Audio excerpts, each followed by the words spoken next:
The Newsday continues here on One News Now. I'm Charles Lejano. 1 year into the pandemic, the health department says that the government has improved a lot in terms of COVID-19 response. That's despite the ongoing surge of COVID-19 cases in the country. To give us updates on the existing measures to address the spike in cases, Greg Gregorio is joining us live from Mandaluyong.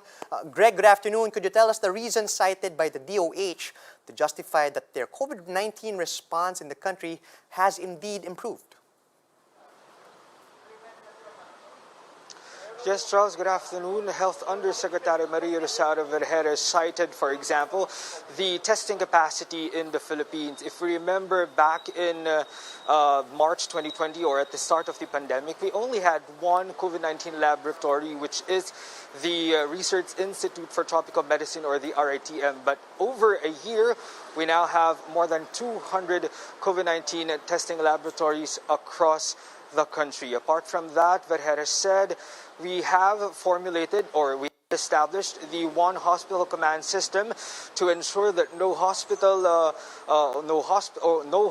facility will be overwhelmed in relation to the increasing cases of COVID-19. In this way, those individuals with moderate and severe infections will only be the ones that will be admitted, or who will be admitted in the hospitals, while those who are asymptomatic and experiencing mild infection will be admitted at the temporary treatment and monitoring facilities.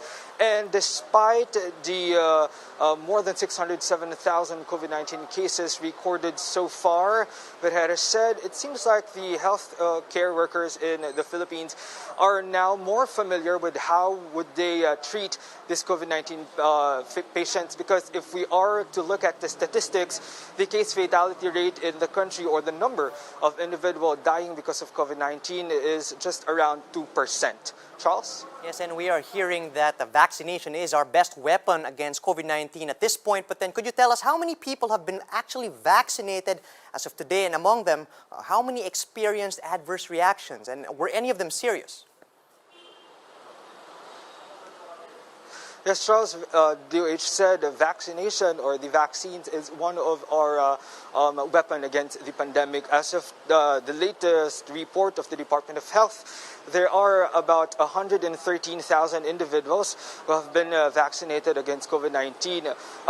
Most of these individuals have been vaccinated with Sinovac Coronavac, while about 12,000 have been vaccinated with AstraZeneca's COVID-19 vaccine. From the total of 113,000, about 978 adverse events have been recorded. But Undersecretary Vergeire said most of these are common and mild, which includes the pain in the injection area, headache, and fever, while there are 21 serious events that have been recorded. Vergeire said this includes those individuals who experienced difficulty in breathing, but Vergeire highlighted that investigation is still ongoing, and none of this have been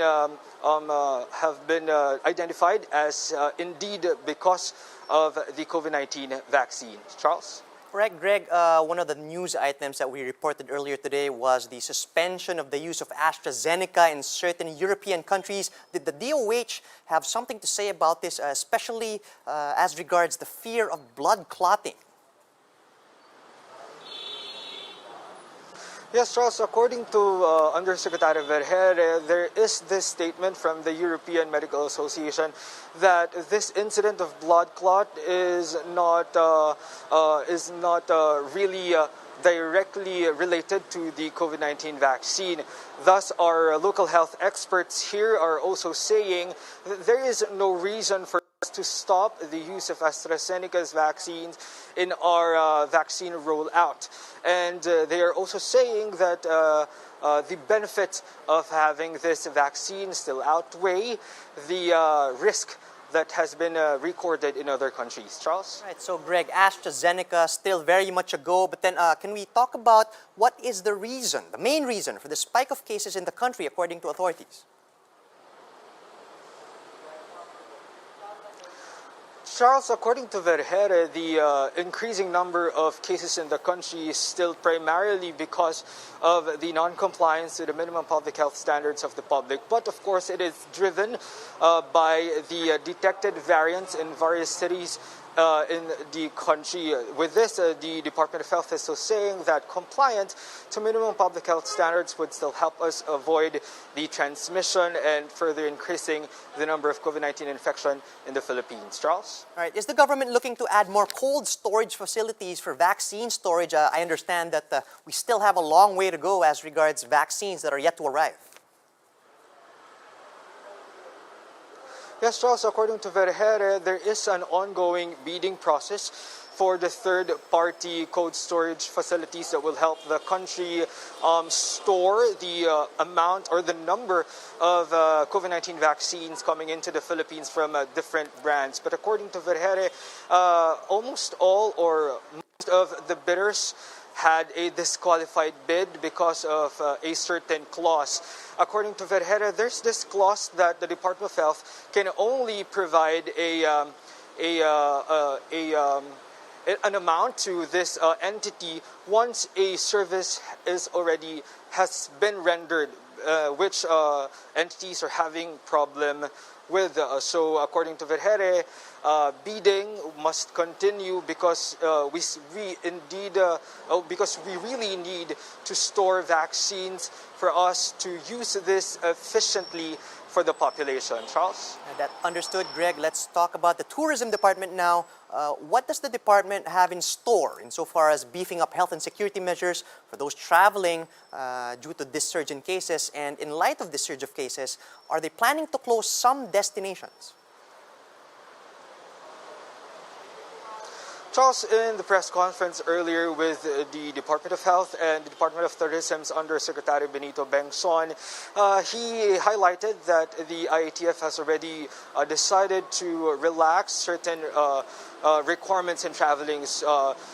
In particular, the Travel Authority and Health Certificate is no longer needed, but RT-PCR results is still needed if the LGU would require. So, according to Undersecretary Bengson, those travelers coming to tourist destinations must still adhere to minimum public health standards. And as to the reopening of local of tourist destinations or the continuous operation of tourist destinations amid the increase of COVID-19 cases, Undersecretary Bengson said the LGUs or the chiefs of the local government units still has a say as to whether or not they would want this tourist destination in their locality be open for operation. Charles? Right, so case-to-case basis at this point. Thanks for clarifying, Greg. Now, could you tell us what were the main points raised by the latest IATF resolution?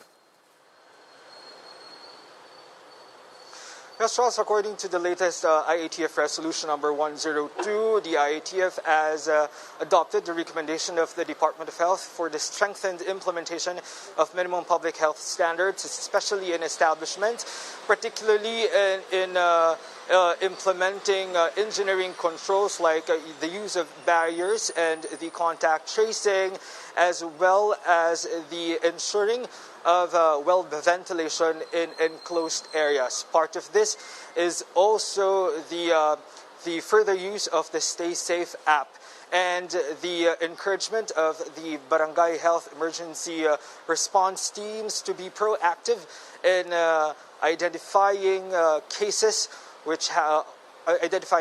who have to be tested and quarantined so that the transmission of COVID-19 infection on the ground be mitigated. Charles? Thanks for those updates. That was Greg Gregorio reporting live from Mandaluyong. The Interior Department admits that contact tracing efforts in Metro Manila remain insufficient.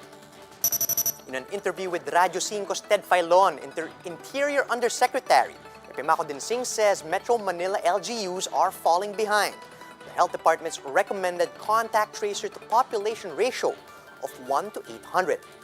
LGUs had earlier complained about lack of budget for contact tracing, but Dinsing says the Budget Department has already told them to realign funds for their COVID response. The agency is now urging local governments to step up their contact tracing efforts amid the surge in COVID-19 cases. Meanwhile, authorities are also assessing why the donation of the contact tracing app StaySafe.ph to the government has yet to be finalized. Dinsing said LGUs have yet to integrate their contact tracing data into the app because of these turnover issues. Ang bababanggit ko lang portion sa TWG kasi ang di na na-turn over ng private group yung Stay Safe app sa gobyerno. Hopefully ma-announce yung final decision kasi isa sa mga possible decision was really to abandon the Stay Safe PH at palitan kasi madali naman daw i-develop yan. Over 15 areas in Quezon City are still under lockdown as COVID-19 cases in the city continue to surge. Meanwhile, some zones in a barangay in Mandaluyong have also been placed under strict quarantine. To give us the latest on the ground, we have with us JC Cosico. He is reporting live from Mandaluyong. JC, let's start with the situation over there in Mandaluyong. Do we have any updates on the areas that are under lockdown, and until when will this be in effect?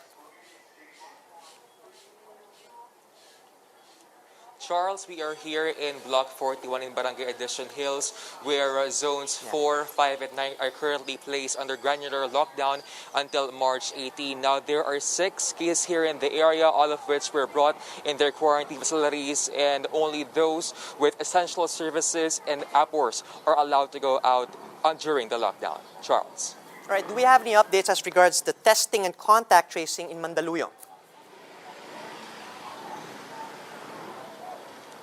Charles, we spoke to the Mandaluyong PAO earlier, and they said that their Manda track is helping them do the contact tracing, and they're also doing their testing of up to 300 persons daily. Charles. All right, let's talk about Quezon City. How concerning is the COVID-19 situation over there, especially in light of these new variants? Charles, Quezon City LGU said that the number of cases, daily cases in Quezon City is increasing. In fact, in the recent weeks, it reached 240 compared to last month's 80 daily cases per day. Now, what they are telling is that they are intensifying their contact tracing so as to curb the spread of COVID-19. Charles. Right. Do we know whether this surge in cases is likely caused by new variants and are health authorities now considering maybe possible local transmission of these variants in the city? Charles, to date, there are 13 UK variant cases of COVID-19 in Quezon City and 4 South African variants of the virus. Now, we asked if these variants are the cause of the surge in cases, but the authorities have yet to establish this. Charles. All right, let's talk about the implementation of the granular lockdowns for a minute. How many people have they apprehended? So far, Charles, there are 16 areas under lockdown in Quezon City, but we have no number yet whether, or as to the number of individuals violating the lockdown, but as to the number of individuals violating the health protocols, the QCLGU said that it has already reached thousands. Charles. All right, how about contact tracing efforts in Quezon City and genome sequencing samples, as well as the capacity of hospital and quarantine facilities in the city? How are these doing? Are any of these reaching the critical levels? Charles, as to the contact tracing, their goal is to contact trace up to 11 persons per 1 positive patient. And there are also hospitals in Quezon City which their COVID-19 wards have reached full capacity, like that of the Quezon City General Hospital and Novaliches District Hospital. Now, the QCLGU will set up 2 more additional quarantine sites as their 4 initial quarantine facilities have reached full capacity. Charles. Thanks for that, JC Cosico reporting live from Mandaluyong. Another hospital in Rizal has started rolling out COVID-19 vaccines for their frontline health workers today. But more than half of the medical frontliners in the facility are not willing to receive shots from both Sinovac and AstraZeneca. Laila Pangilinan is joining us live to tell us exactly why. Laila, good afternoon. What's the latest as regards the vaccine rollout over there in Rizal? Charles de Margarito A. Duavit Memorial Hospital in Binangonan started to inoculate their medical frontliners today.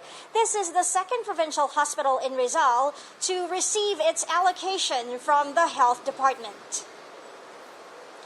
32 vials or 320 doses of AstraZeneca and 14 Sinovac vaccines, good for the first and second dose, are readily available for medical staff volunteers. There are around 300 employees in the hospital, but only 133 employees volunteered to be vaccinated with AstraZeneca and Sinovac. Provincial Hospital System Head Dr. Angel Dakigan Jr. said the rest of the employees are waiting for Pfizer shots. Dakigan took on the lead in receiving the first shot of the day. He said that he is now more confident to perform his duty now that he is vaccinated with the first dose. Rizal Governor Rebecca Nini Inares also graced the occasion. She's hoping that more medical frontliners in the province will agree to be vaccinated soon. We also interviewed a few medical staff who got injected with Sinovac and AstraZeneca. One worker chose Sinovac because it has less side effects than any other vaccine, citing data from her research. Another said she chose Sinovac as she wants to give way to senior health workers who need the AstraZeneca shot more than she does. On the other hand, there's one who chose AstraZeneca as it is supposedly more popular than Sinovac. Charles, the medical operations head for the Margarito A. Duavit Memorial Hospital, said that all who got vaccinated today should watch out for any adverse effects. The hospital said that there is an emergency response group on standby to address such cases. Back to you, Charles. Thank you and happy Friday, Laila Pangilinan. Those are the top stories of the hour. Join Sean Yao later at 2 p.m. as we continue to monitor the day's biggest stories. You can also catch One News on Signal Play. Just register for a free account at www.signalplay.com so you can stream One News live anytime, anywhere. I'm Charles Lejano. Mask on, wash hands, and stay safe, Philippines. We are One News.